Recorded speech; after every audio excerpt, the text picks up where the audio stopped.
Back in the day, in the country of Hinamoto, the period of samurai was going well as they were progressing in their lives and building empires. On one bad day, the land of Hinamoto got invaded by creatures from the sky demons called Kishin. The demon invasion was not expected by any human on Hinamoto, and that led to humankind being pushed back to the point where they had lost most of their territories and were working as underlings for the demons. All hope was not lost yet, as even when the humans were in danger, the samurai blood helped them keep fighting through the time of despair, even when the odds were clearly against them in the form of a force called the bands of Bushi. 150 years had passed ever since the world changed for the samurai race, and we get to meet with our protagonist Musasha, who is working in a mine waiting for today, when he will get to decide his future path and his own destiny. Musasha attends a usual lecture for the miners and clearly seems to be disagreeing with the information they are being fed. A little flashback shows how ever since Musasha was a kid, he wanted to be like his adopted brother, Kojiro Kanemoki, and follow the path of a Bushi warrior. Back at the lecture, the boys get informed about how the time has come when they will be moved to the mind of Master Oni. While other kids are looking forward to meeting the Oni, Musasha is seen to be fixated on his dream of becoming a warrior. After the class wraps up, Musasha heads back to meet up with his brother Kojiro and tells him about what exactly his decision is for the future. Despite looking at Musashi's dedication to actually becoming a Bushi, Kojiro tells him not to do that, as this life path comes with its own dangers.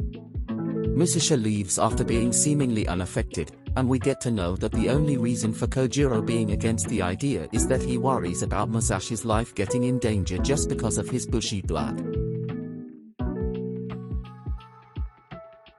The day of the mining assignment arrives, and all the newbies walk towards the place only to come across the harsh truth that a miner's life is filled with nothing but despair, as they are all supposed to die while working for the demons.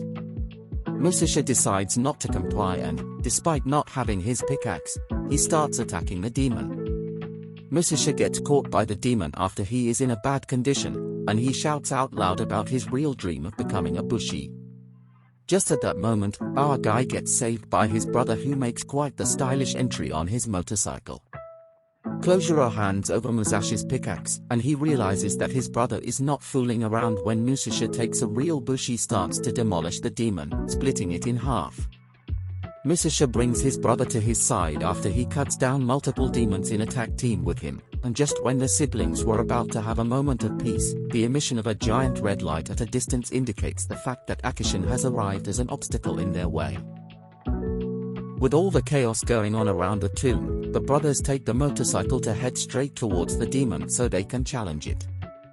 While Musasha is seemingly excited to do what a Bushi is supposed to for once, Kojiro seems to be quite against the idea of Musasha following the path of a Bushi. As the two are having a conversation along the way, the kids arrive at the location of the light to find out that the Kishin is a normal-looking demon with just a beak. Musasha easily takes the demon down in a single strike, but the Kishin just regenerates in a single attempt. Just when the brothers thought that dealing with the demon was seemingly easy, the Ani followers arrive at the mine and they present a stack of stones to the Kishin.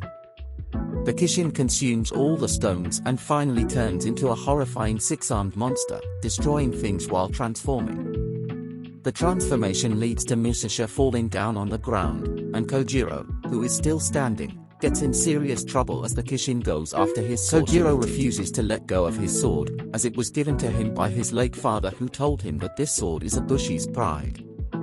The kid tries his best to keep his valuable sword, but he loses an obvious competition of strength when the Kishin just snatches it away to swallow it. As Kojiro is still feeling bad about the sword, Musasha, who had somehow gotten back to his feet, decides to retrieve it since he was aware of its value as well, and starts climbing the abdomen of the demon. Our guy starts hammering the demon's belly with his pickaxe, having a mind full of rage, and succeeds in leading the demon to make his own abdomen weak with missed shots.